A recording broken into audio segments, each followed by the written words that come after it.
Hello, I'm Natalie Zett, and welcome to Flower in the River.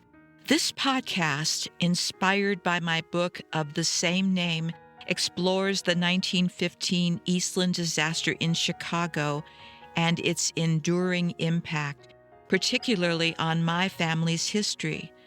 We'll explore the intertwining narratives of others impacted by this tragedy as well, and we'll dive into writing and genealogy and uncover the surprising supernatural elements that surface in family history research. Come along with me on this journey of discovery. Why, hello there. This is Natalie Zett, and welcome to episode 64 of Flower in the River podcast. So, it's been raining here for quite a few days, kind of making up for the winter we didn't get. Very unusual for this area, by the way.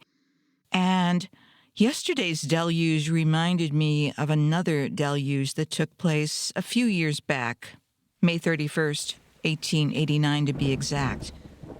That was when a gentle rain fell over Johnstown, Pennsylvania, transforming into an unforgiving deluge that threatened the tranquility of the Conemaugh Valley.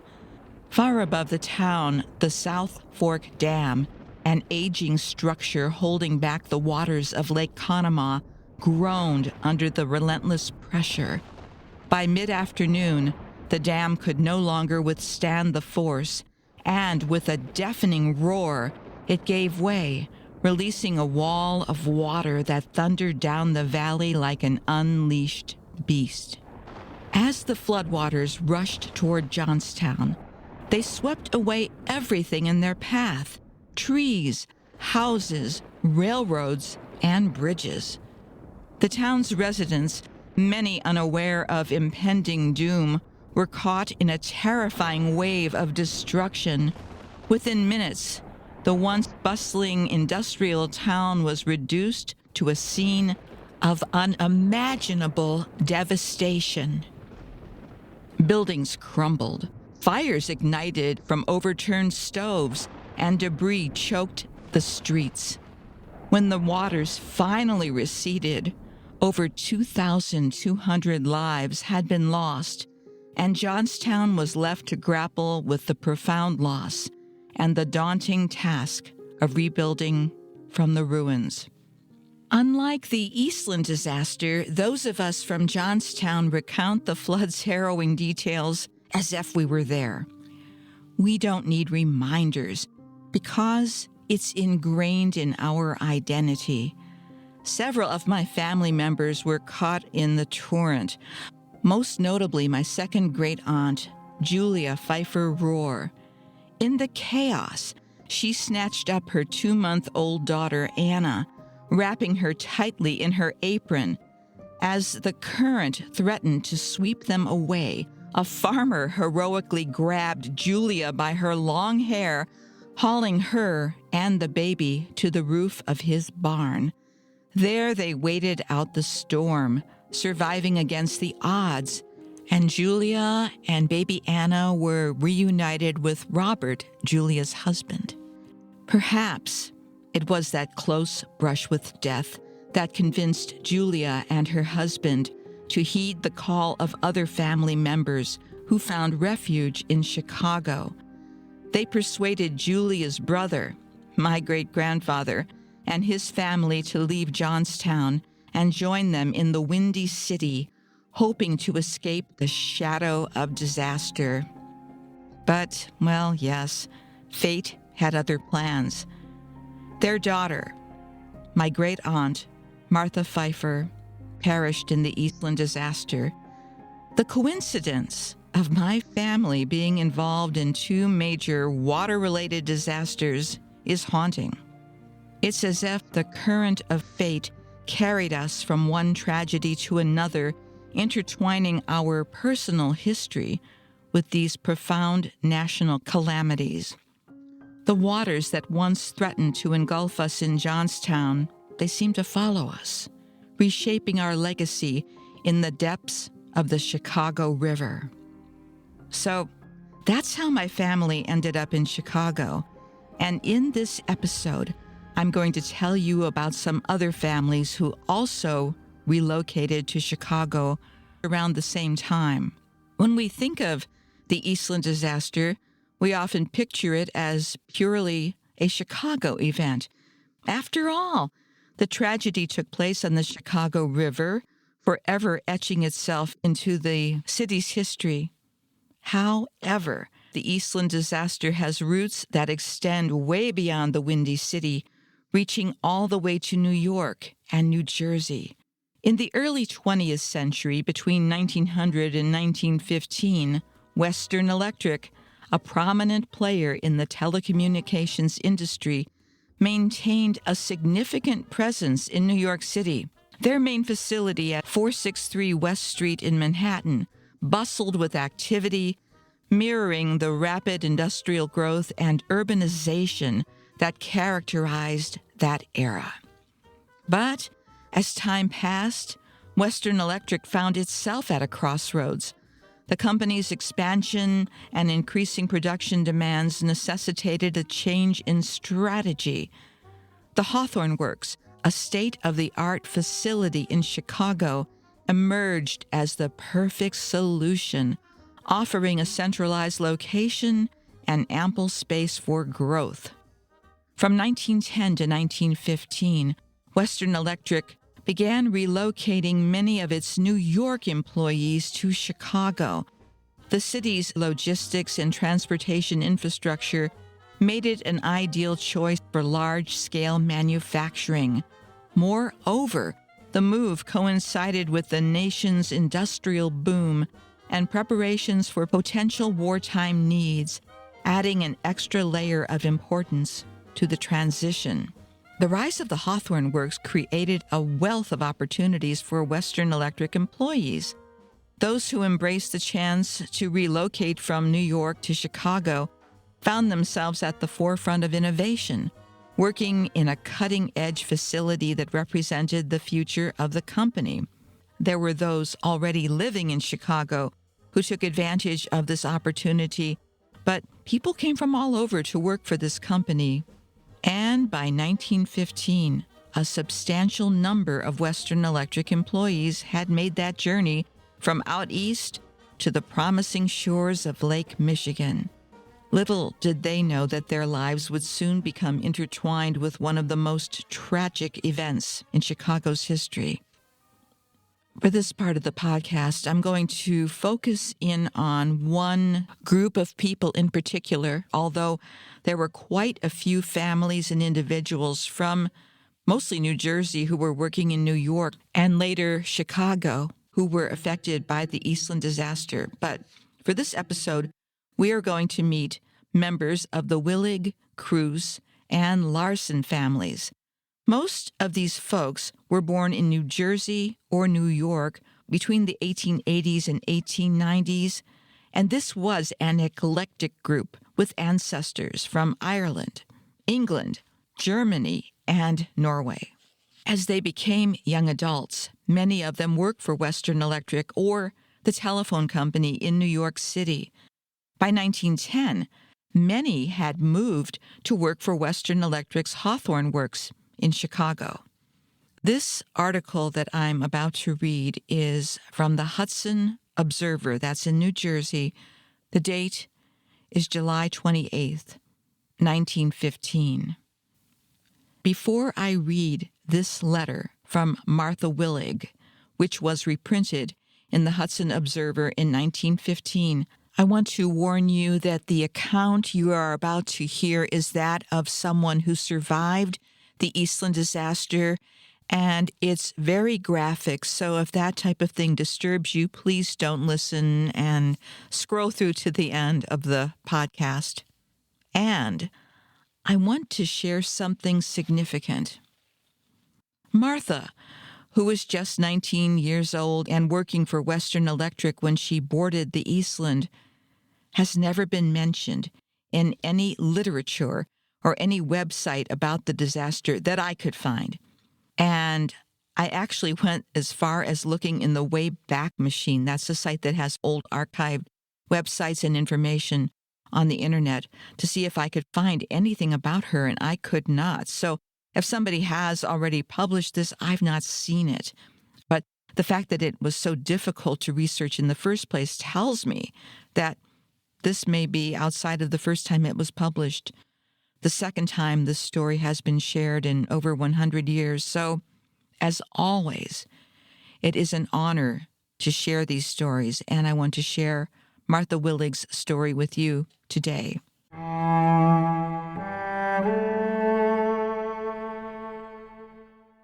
The headline: Survivor's Tale of Eastland Disaster. Miss Martha Willig, formerly of Hoboken, was on doomed boat. Local victims. A thrilling description of the disaster is contained in a letter which was sent to Mrs. E. F. McKenna of 1209 Washington Street, Hoboken, by her sister, Martha Willig, of 4108 West 25th Street, Chicago. Miss Willig, with a number of friends, her brother William, Louis Cruz, and Otto Larson, both formerly of Hoboken, were on the vessel at the time she went over. All of them, with the exception of Louis Cruz, were saved. Otto Larson, who resides at 911 Garden Street, Hoboken, was on a visit to his fiancée, Miss Martha Willig, the writer of the letter. The letter is as follows. Chicago, Illinois, Sunday, 25th, 1915. Dear Sister Lou, I suppose you have heard about the excursion by this time. Rose and Jen and the children did not go. There were 4 of us. We started out early in the morning for the first boat, and no more than we got on, the accident happened. It was so crowded, one couldn't move. We reached the first deck, and that is where Louis said he would wait for Bill, as Bill came with Otto and myself to find seats. We just went up the other deck from where Louis stood, and were only there 4 or 5 minutes when the boat started to go over. We thought it was only a joke until it was almost on top of us. Then we knew what was coming. All we could do was to hold on to the rail of the boat. It just happened that we were on the side going up. It just kept going over. Otto kept climbing up the deck until we reached the top. When she turned over, we were on her side. Bill jumped overboard and was rescued by a tugboat just as he was sinking. We saw no more of Louis, as he had no chance down in the lower part of the boat, until he was found in the morgue at 4 a.m. today. It was the worst sight anyone would want to see. If it had not been for Otto, I would have never been saved, as I just held on to his arm. Both of his arms are sore, but otherwise, we are all right.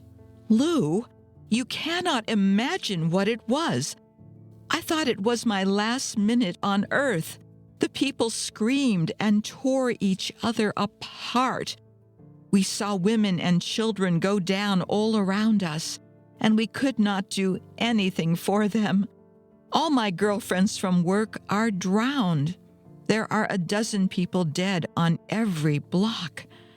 Girls from my floor were found without any clothes on. We haven't Louis's body as yet, but Otto went to see about having it brought home. They say it is not marked. Rose is almost crazy over it. Louis was trapped right in the cabin with no chance to get out. Bill didn't know how to swim at all, but he jumped for his life. He did not feel very good yesterday, but feels a little bit better now. I can't realize that Otto and I got out, but he just held me tight. I can never forget the way he stayed with me. They say there are 2,000 people dead.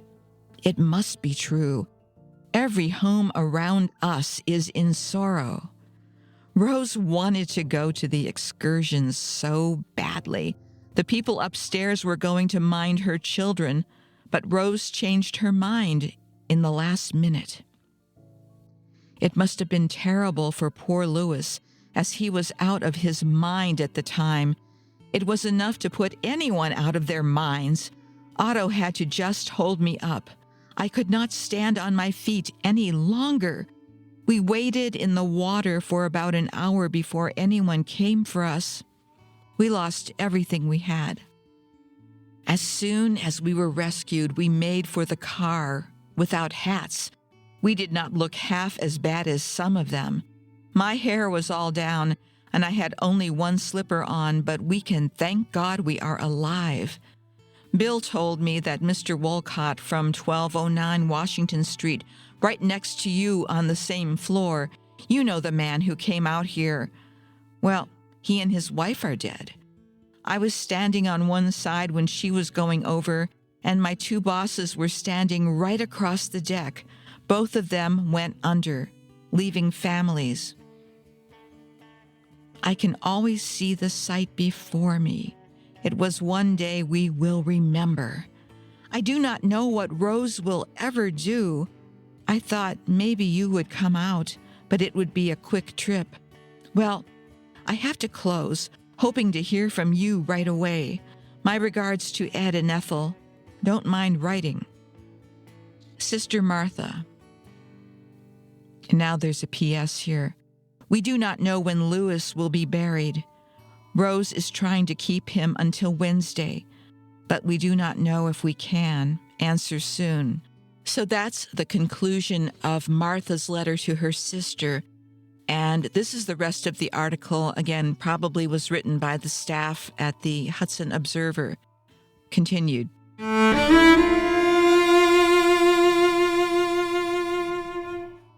It is now known that at least 12 of the victims of the Eastland disaster were formerly residents of Hudson County, that's New Jersey. Reports of the narrow escapes of 8 others who were on the vessel when she keeled over have also been received. So far as it is known, all of these people were employed by or connected with the Western Electric Company and moved from Hudson County when that company went to Chicago.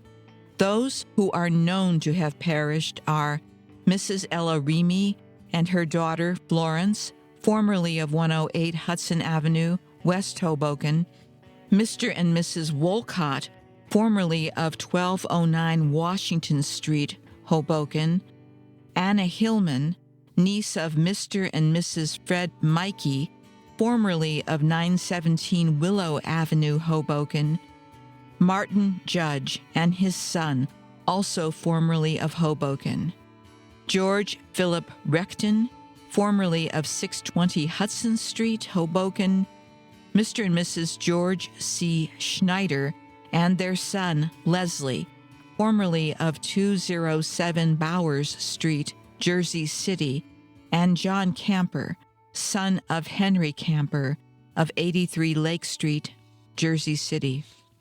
The bodies of several of the local victims were brought home last night for interment and arrived at the Pennsylvania station in New York. The body of the little boy, Martin Judge, and his father were both brought on this train. Funeral services were held this morning at St. Joseph's Church, Hoboken, and the interment followed at the Holy Name Cemetery. Among those who were saved from the vessel were Martha Willig, a sister of Mrs. E. F. McKenna of 1209 Washington Street, Hoboken, William Willig, brother of Mrs. McKenna, Otto Larson of 911 Garden Street, Hoboken, and Mr. and Mrs. Kelly, Charles Kelly and Jenny Kelly of the Hudson City section, Miss Rose Cruz, formerly Miss Rose Willig, sister of Mrs. McKenna of Hoboken, was not on the excursion.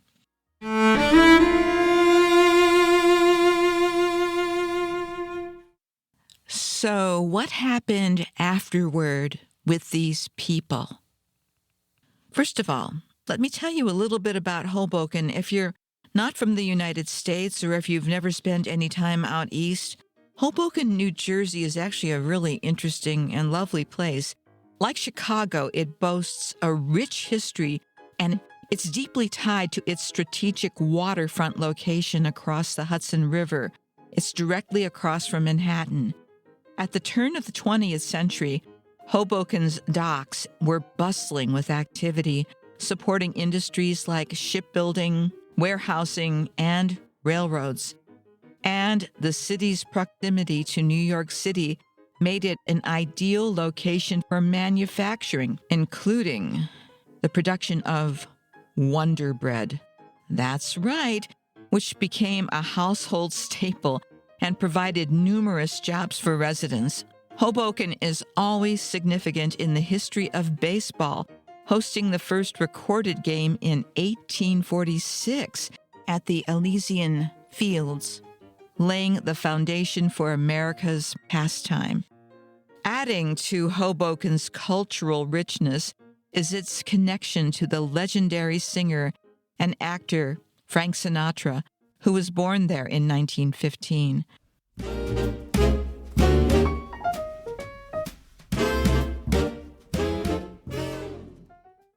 The city's rich industrial heritage, combined with its contributions to sports and entertainment, showcases the diverse and dynamic history of Hoboken.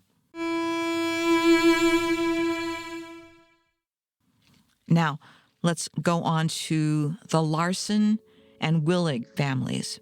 Otto Larson and Martha Willig, who were on the ship together, and as you know, Martha credits Otto with keeping her alive. Well, they married in 1916, and they settled in Hoboken before moving to the quaint village of Downsville, New York.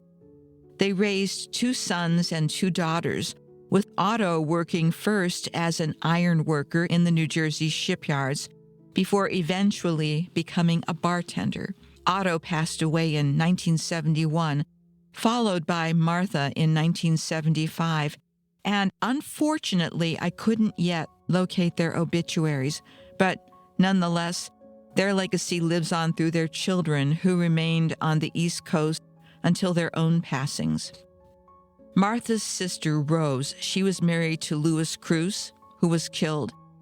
Well, she endured that heart-wrenching loss of her husband, but going back a few years before, in 1910, Rose and Louis were living in Chicago with their daughter, Rose, and Rose's brother, Bill, and both of these men were employed by Western Electric. By 1920, Rose had returned to Hoboken with her daughters. She had 3. And by 1930, she was working at a school. Rose never remarried and passed away in 1939, leaving behind a story of strength and sorrow.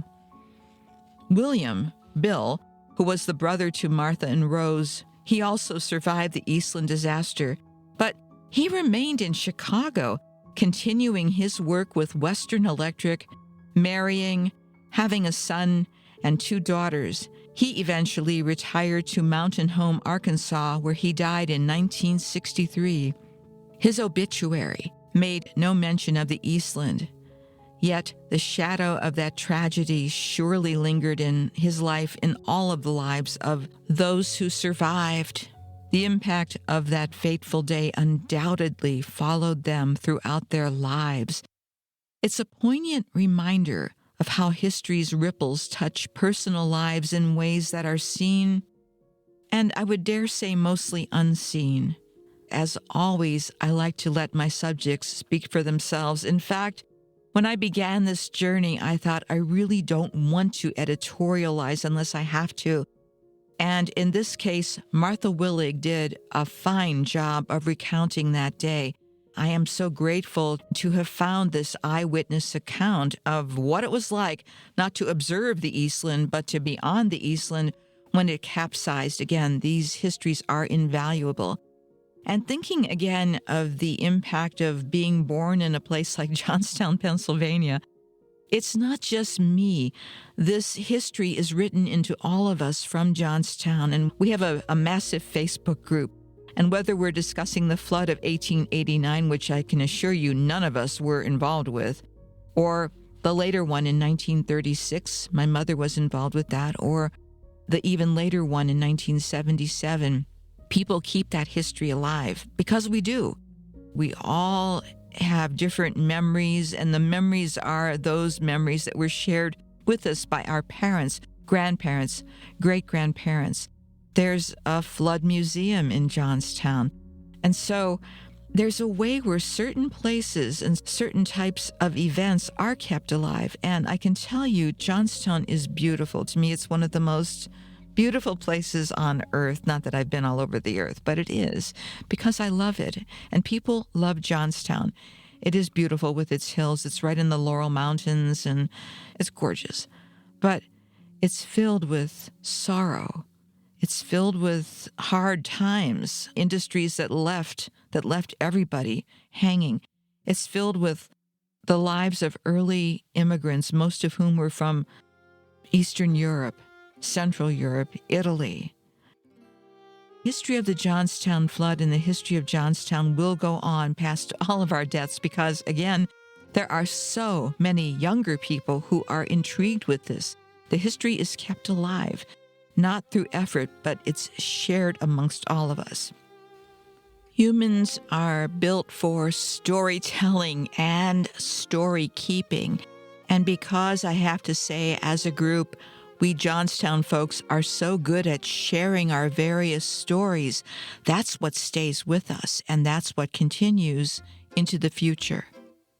One of the other gifts of being born in Johnstown, but into the family I was born into, is the profound respect for the departed. Not just visiting the graves, which we did, and recounting the history, the story of the Johnstown Flood, which was done all the time, to the point where we were sick of it as kids. It's like, oh, not again, the flood story, oh God. But we needed that flood story, and the adults didn't care if we were bored of it, because you need to hear this, you need to know this, because someday you will rely on this story. The other thing, too, being born into this family and being very heavily influenced by my father's wonderful zany relatives from Eastern Europe, is the tradition of folk magic, is the tradition of talking to the dead, is the tradition of connecting to the ancestors. And let's just say we had some lively times in my grandmother's house, my dad's mother's house, when they would conduct seances and talk to the dead and do what they would do. And the one thing I learned, too, besides respecting the dead, is don't mess with the dead. What that means is that a history like the Johnstown Flood or like the Eastland disaster, it belongs to all of us. And it's something that's meant to be shared amongst all of us. I think we're given a responsibility, whether we acknowledge it as a responsibility or not. And the other thing is that, yes, we do own it, but we don't possess the history. If that sounds paradoxical as well, maybe it should. You can't possess something like this. You can't be the only interpreter of it. And that is, I think, one of the reasons why the Johnstown story continues. As for the Eastland disaster, well, obviously, based on the last few months, there are a lot of stories that have yet to be discovered. And again, the biggest thing is making sure they're discovered, but also shared with everyone, with anyone who might need them. And the other thing that's happened as the result of doing this research is that I've run across other tragedies that have a lot in common with the Eastland. There's one in particular that I ran across this past week. I'll talk about that specific one next week, and I will give you an update on the other people who I mentioned, because there are some inaccuracies, but that's not a criticism. I think that the journalism of that time was extraordinary. Based on the technology that they had available, they were pretty much on top of things. But there are a few things that need to be corrected and updated, and I will share that as well with you next week. So I know this was a huge cognitive load for people because it is quite a story, which is why I only wanted to include this one letter from Martha. But next week we will continue. Take care and have a good week.